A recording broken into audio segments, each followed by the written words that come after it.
Hey y'all, and good now, whenever and wherever this finds you. Well, today I'm in the great transformation. I got real excited about the idea of a Phoenix Congress where candidates, activists, and citizen experts would get together and discuss the issues of our day, not realizing that people don't want to do that, and it's the old system. Meanwhile, I'm finding out that there's this transformation that's going on, and it's happening now. And I have a video about it, and so I've been on the wrong track, and I'm going to see what this is about. So let me put together these three foundational sector phase change disruptions.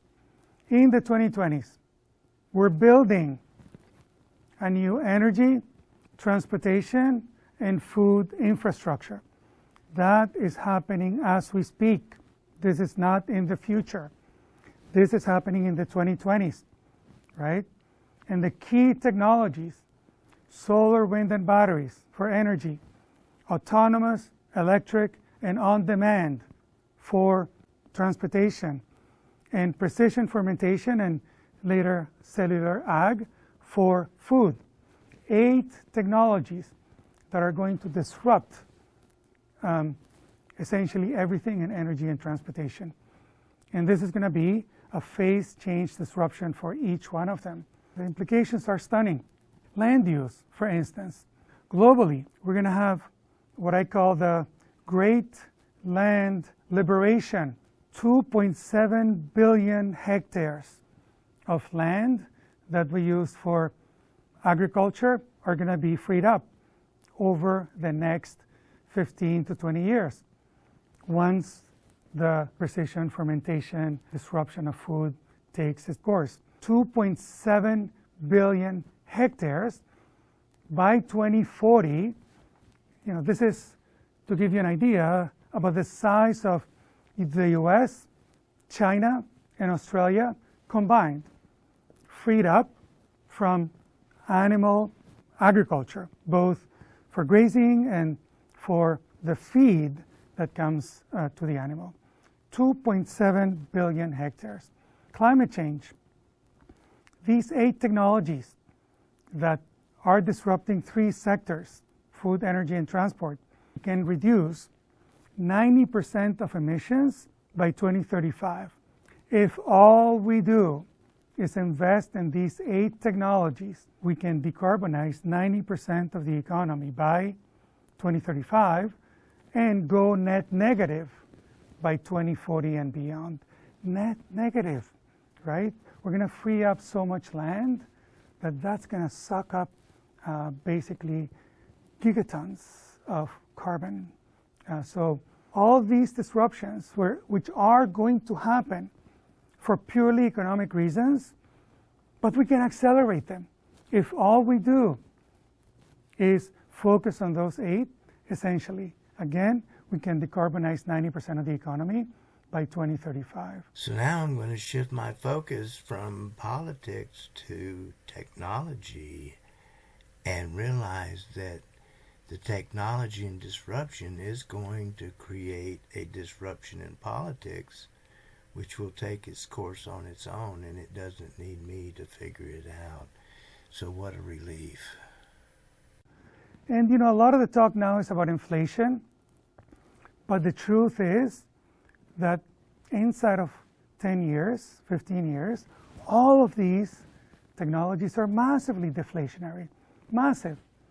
So I did the numbers for, what we can call the American dream, which is what we consume in America on average in transportation, energy, food, information, and so on the cost of that by the mid-2030s, $250 per month.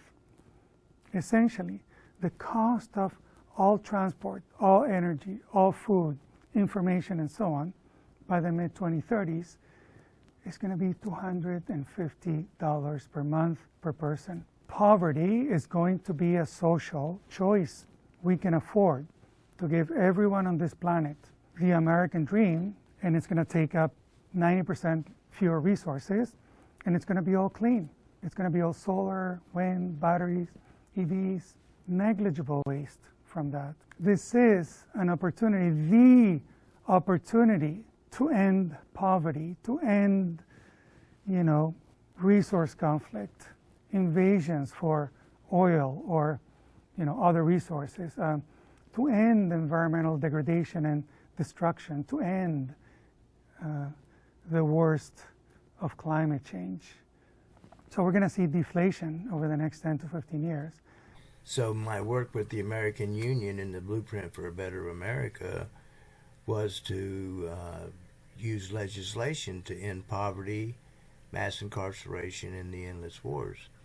This technology is saying that it will end poverty, it will end the endless wars, and it will address climate change, which the Blueprint did not. And I'm going to close with this slide. This is not another industrial revolution, as you will hear from the incumbents. This is not essentially the same industrial system, the same caterpillar that you add wings. This is not the old system with AI. This is not the old system plus solar. This is a radically new system, totally different system. We're going to go from breaking down resources to building them up. We're going to go from scarce resources, fossil fuels, dependent on geography, to superabundant and near zero marginal cost and negligible waste resources. And instead of being centralized as we are now, we're going to go into networks. Networks of networks of networks. Think of Internet of Energy. Think of Internet of Food. Internet of transportation. And this is the great transformation. Everything, the way we make things, everything is changing. But it's not incrementally. It's not a one-to-one substitution.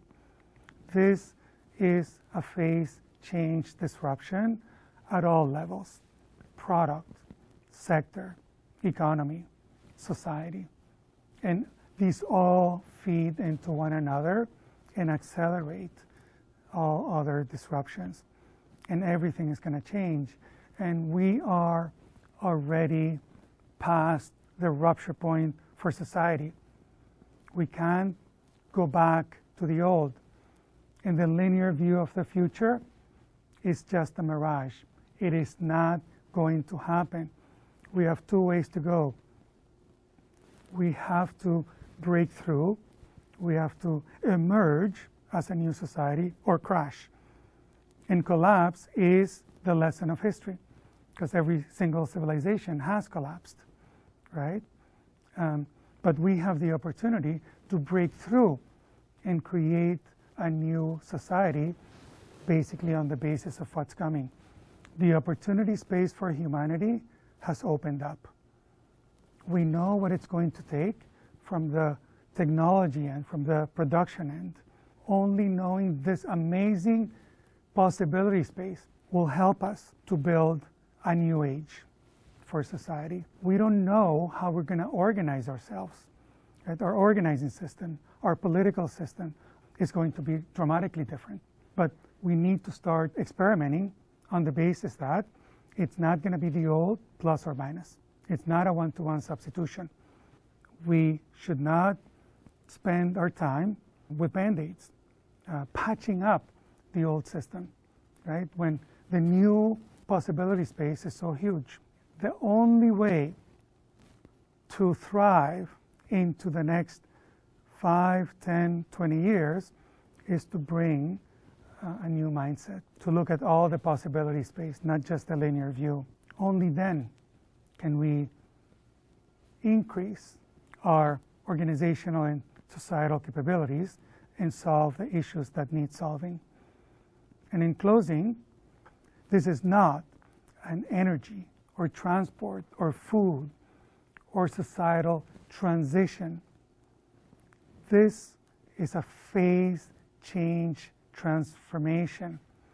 This is the great transformation. This is the most consequential transformation of humanity since we first domesticated animals and built the first few cities more than 10,000 years ago. Thank you. So I've really been off track with the American Union Blueprint for a Better America. It was a great idea in its time, but its time has passed. And what we need to do is not dick around with this system and get focused on these new technologies and creating the future that we want. And now we see that the Phoenix Congress can begin now to experiment with what kind of systems would work with this kind of abundance and mindset change. So I really have enjoyed watching this, and I hope you did too, and I will see you down the road.